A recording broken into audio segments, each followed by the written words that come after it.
दोस्तों, हाल ही में माननीय सुप्रीम कोर्ट का एक फैसला आया जिसमें ये कहा गया कि आरक्षण में वर्गीकरण किया जा सकता है। जो भी आरक्षित श्रेणी में जितनी भी जातियां हैं उनके अंदर भी वर्गीकरण करके उनको आरक्षण दिया जा सकता है, जिसके बाद से लगातार सियासत गर्म होती चली गई।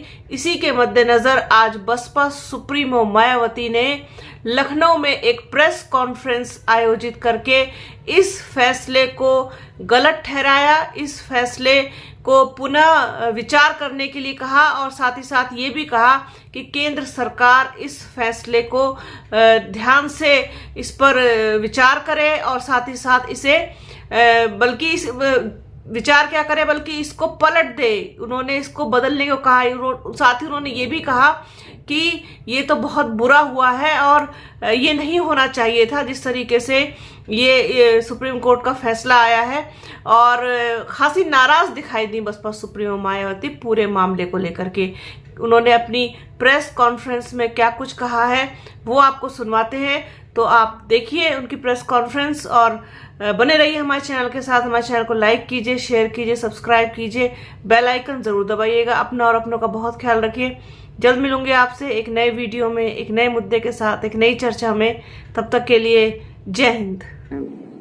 जबकि अनुसूचित जाति व जनजाति समुदाय के लोगों का वर्गीकरण का एकमात्र मूलभूत आधार सामाजिक गैर बराबरी अर्थात छुआछूत रहा है।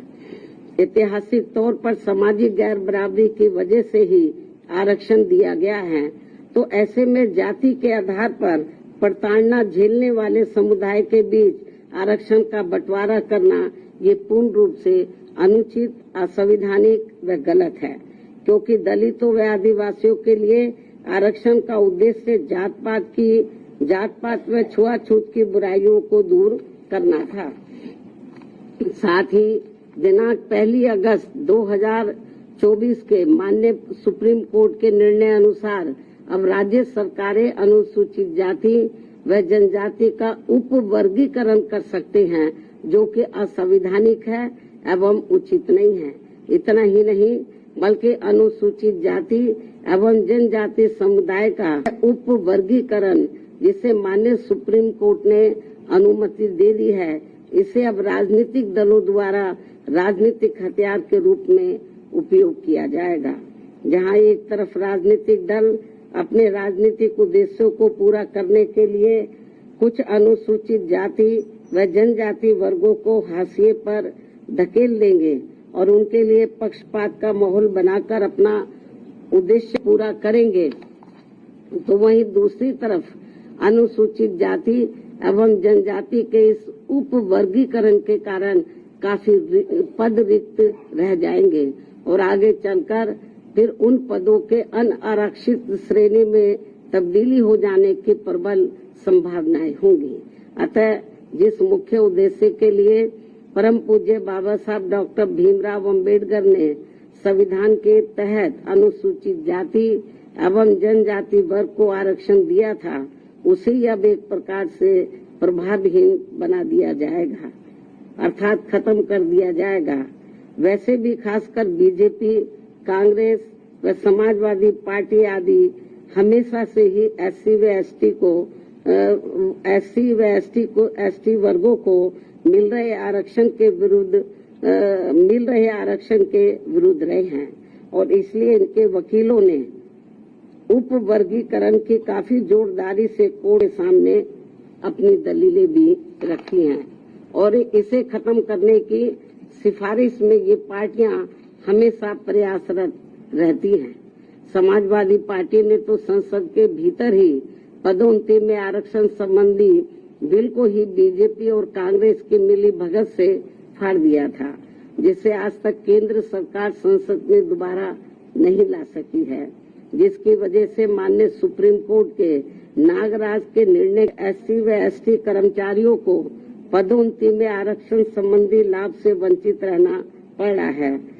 तथा अब इसी प्रकार से इस नए निर्णय दिनांक 1 अगस्त 2024 के तहत अंत में हमेशा के लिए ही इन वर्गों को आरक्षण से वंचित और इससे फिर बीजेपी, कांग्रेस व समाजवादी पार्टी आदि को आरक्षण खत्म करने के लिए इन्हें संविधान बदलने की भी जरूरत नहीं पड़ेगी।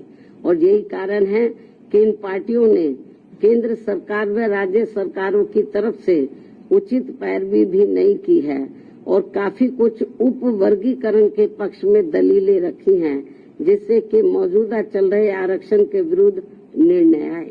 और एनडीए व इंडिया अलायंस की सभी पार्टियों की नीयत ठीक होती और वो एससी व एसटी को मिल रहे आरक्षण में छेड़छाड़ आदि करके उसे खत्म नहीं करना चाहते, तो फिर मेरी इन सभी पार्टियों से ये अपील है कि ये सभी पार्टियां इस विषय पर, इस मुद्दे पर देश के समूचे एससी व एसटी समाज के समक्ष अपने स्पष्ट करें और इसी चल रहे संसद सत्र में संविधान में उचित संशोधन लाकर ये स्पष्ट करें कि अनुच्छेद 341 व 342 के तहत माननीय राष्ट्रपति द्वारा घोषित एससी व एसटी जातियों के संबंध में भविष्य में किसी भी प्रकार की छेड़छाड़ व उप वर्गीकरण करने का अधिकार किसी को भी नहीं होगा तथा इन सभी जातियों को आरक्षण प्राप्त होने के लिए एक समूह के रूप में ही देखा जाएगा। ये इनको संशोधन संविधान में उचित संशोधन विधेयक इनको लाना चाहिए और ये सब लाकर इनको संविधान की में इसको शामिल करना चाहिए, ताकि फिर भविष्य में कभी भी जो एससी एसटी का आरक्षण है उसके साथ किसी भी प्रकार का कोई छेड़छाड़ आदि ना हो सके। हालांकि ये नौबत नहीं आती यदि इसको बहुत पहले ही संसद द्वारा संविधान की 9वीं सूची में डाल दिया जाता। हमारी पार्टी ने लोकसभा के अंदर भी और राज्यसभा में भी इस मामले को अनेकों बार उठाया है, लेकिन इसको टाल दिया गया, क्योंकि जब बीजेपी पावर में रहती है वो भी इसको टाल मटोल करती है। इस मामले को कांग्रेस पावर में रहती है तो वो भी इस मामले को टालमोल कर देती है। इससे स्पष्ट है कि चाहे कांग्रेस हो, बीजेपी हो या अन्य पार्टियां हो, उनकी वीकर सेक्शन के मामले में, खासकर दलितों व आदिवासियों के मामले में अभी इनकी जातिवादी सोच बदली नहीं है। मुझे नहीं लगता है कि ऐसा कुछ ये पार्टियां कर पाएंगी। इसके साथ साथ मेरी इस देश के सभी अनुसूचित जाति व अनुसूचित जनजाति वर्गों के लोगों से ये खास अपील भी है कि इस समय इस निर्णय से उत्पन्न स्थिति को अपने व अपने बच्चों के भविष्य तथा अपने संवैधानिक अधिकारों को नुकसान होने से बचाने के उद्देश्य से तथा बाबा साहब डॉक्टर भीमराव अम्बेडकर के द्वारा अपने अथक प्रयासों से इन वर्गों को जो संवैधानिक अधिकार दिलाए गए हैं, तो उन्हें खत्म होने से बचाने के लिए इस स्थिति को अपने लिए एक आपातकालीन की स्थिति समझते हुए इन्हें एकजुट होना पड़ेगा तथा मात्र अपने अपने राजनीतिक स्वार्थ व दबाव से प्रेरित न होकर यहाँ सभी राजनीतिक पार्टियों के ऊपर दबाव डालकर उचित संवैधानिक संशोधन लाने के लिए मजबूर करना पड़ेगा। इस खास अपील के साथ ही अब मैं माननीय सुप्रीम कोर्ट से भी ये पुरजोर अपील करती हूँ कि वे देश में एससी व एसटी वर्गों के हितों में अपने 1 अगस्त व सन 2024 के दिए गए फैसले पर खुद ही पुनर्विचार करके इसमें मेरी इन सब बातों को खास ध्यान में रखते हुए जरूरी बदलाव लाए, तब्दीली लाए, वरना इन वर्गों में से आरक्षण के पात्र लोगों को बड़ा भारी नुकसान हो जाएगा। इस खास अपील के साथ ही अब मैं अपनी बात यही समाप्त करती हूँ। धन्यवाद। जय भीम व जय भारत।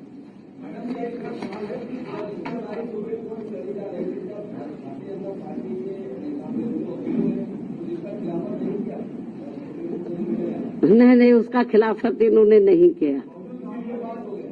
वो पूरा उन्होंने तो बल्कि इस मामले में वो ऐसी दलीलें रखते रहे कि जिससे माननीय सुप्रीम कोर्ट को को ये फैसला देने में उनको और मदद मिल गई।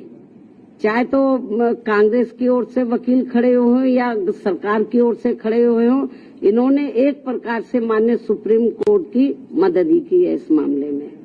तो इससे जाहिर हो जाता है कि इनकी इंटेंशन सही नहीं है और ये लोग एससी और एसटी को जो रिजर्वेशन मिल रहा है इसको सीधा खुद ना खत्म करके माननीय कोर्ट के जरिए, जुडिशरी के जरिए ये इसको खत्म करना चाहते और इसमें ये लोग काफी हद तक कामयाब भी हो गए हैं और हमारी पार्टी इसको लेकर बड़ी चिंतित है।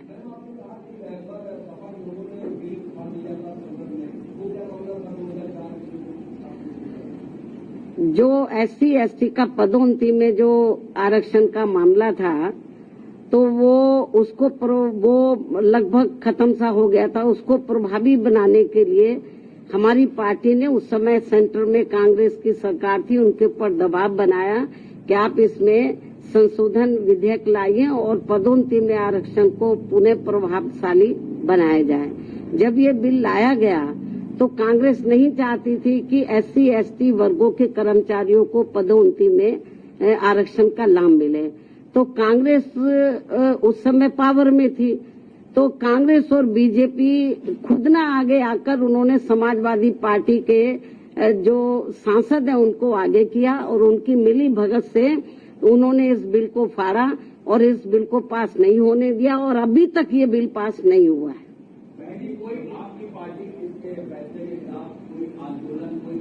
नहीं, अभी आंदोलन मैं आपको जो बताया ना कि हम लोग तो बीजेपी कांग्रेस को ही कोस सकते हैं क्योंकि इनके वकीलों को सही पैरवी करनी चाहिए थी, सरकार को सही पैरवी करनी चाहिए थी।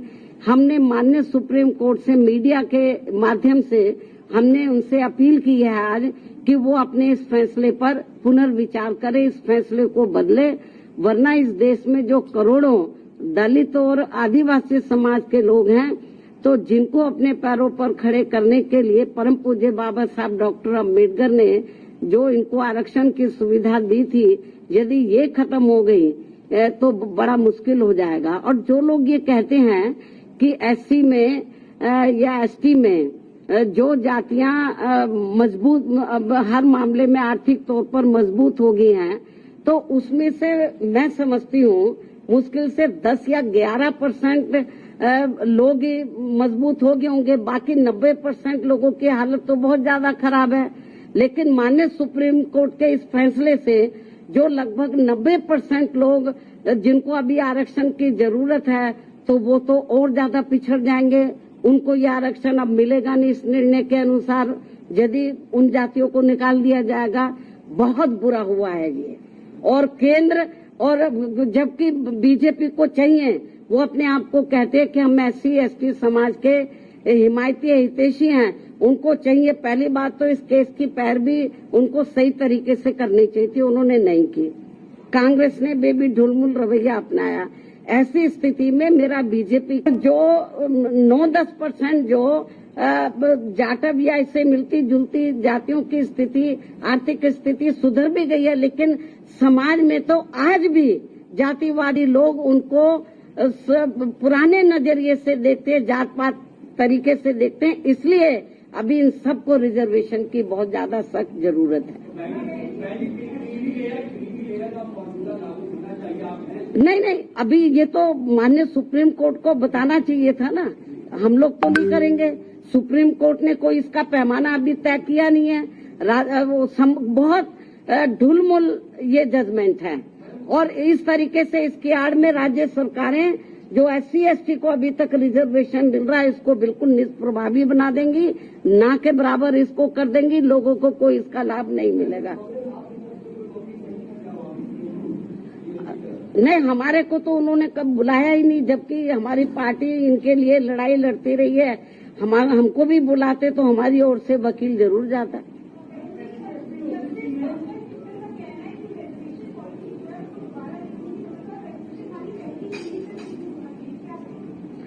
भाई मैं आपको बताया कि ठीक है, आप आर्थिक नहीं, जो एससी एसटी के लोग हैं इनको जो रिजर्वेशन मिला है, जो शैक्षणिक, सामाजिक और आर्थिक गैर बराबर हैं, इस आधार पर मिला। तो सामाजिक जो दृष्टिकोण है इन वर्गों के मामले में वो अभी लोगों का बदला नहीं है, इसलिए इनको अभी रिजर्वेशन मिलना बहुत जरूरी है।